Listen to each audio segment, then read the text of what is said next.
हाय दोस्तों, आज हम देखेंगे कि थ्री फेज सप्लाई में 440 वोल्टेज आते हैं 440 वोल्टेज आते हैं, लेकिन 660 क्यों नहीं आते हैं। तो इसलिए हम पहले उसको देखते हैं।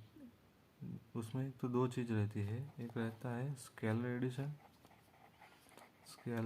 एडिशन और दूसरा रहता है वेक्टर एडिशन।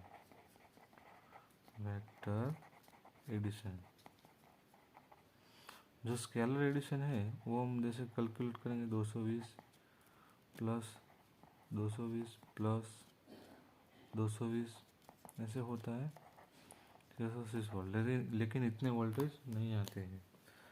और वेक्टर एडिशन में क्या रहता है 220 इंटू हम √3 का जो वैल्यू है 1.173 इंटू आता है 380, लेकिन इतना भी नहीं रहता है वोल्टेज। और वो वोल्टेज कितना रहता है 440 वोल्टेज, मतलब 440 वोल्टेज रहते हैं।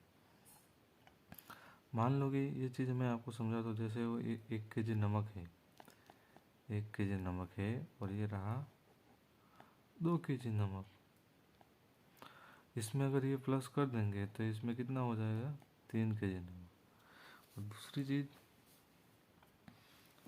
ये हो जाएगा 3 kg नमक, लेकिन ये तो हमने देख लिया। उसके बाद हम दूसरा एक एग्जांपल लेते हैं। जैसे कोई बॉक्स है, ये आदमी यहाँ से धक्का मार रहा है, यहाँ से धक्का मार रहा है, ये इसने यहाँ धक्का लगा, इसने यहाँ धक्का, लेकिन इधर भी नहीं जाएगा, इधर भी नहीं, वो यहाँ स्टेट में जाएगा।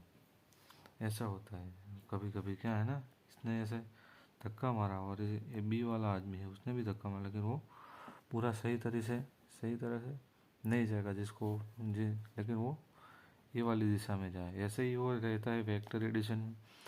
तो मतलब वेक्टर एडिशन की मैं बात करूँ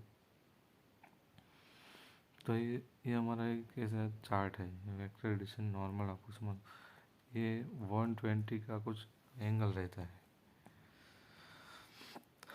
यहाँ से यहाँ का जो वोल्टेज है वो हम मेजर करेंगे तो वो आएगा 220 वोल्ट। लेकिन अगर हम ये वाला चेक करेंगे, यहाँ से वो हम चेक करते हैं तो फेज टू फेज हमें 440 वोल्ट मिलेंगे। वो क्योंकि फेज एंगल के हिसाब से वो हमें मिलते हैं। देखो, ये एक उदाहरण देता हूँ। अगर यहाँ से मैं जा रहा हूँ, ये 1 kg है, ये 2 kg है, यहाँ से जाऊँगा 3 kg जाएगा, लेकिन यहाँ से जाऊँगा तो थोड़ा उसमें कम हो जाएगा।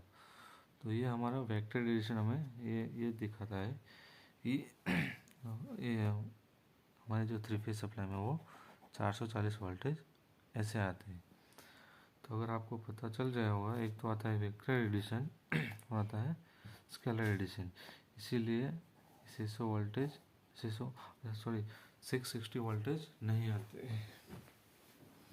इसकी वजह से यहाँ आते हैं हमें 440 वोल्ट। ये हमें कैसे पता चलेगा, वो जो वेक्टर एडिशन है उसके हिसाब से आपको पता चलेगा।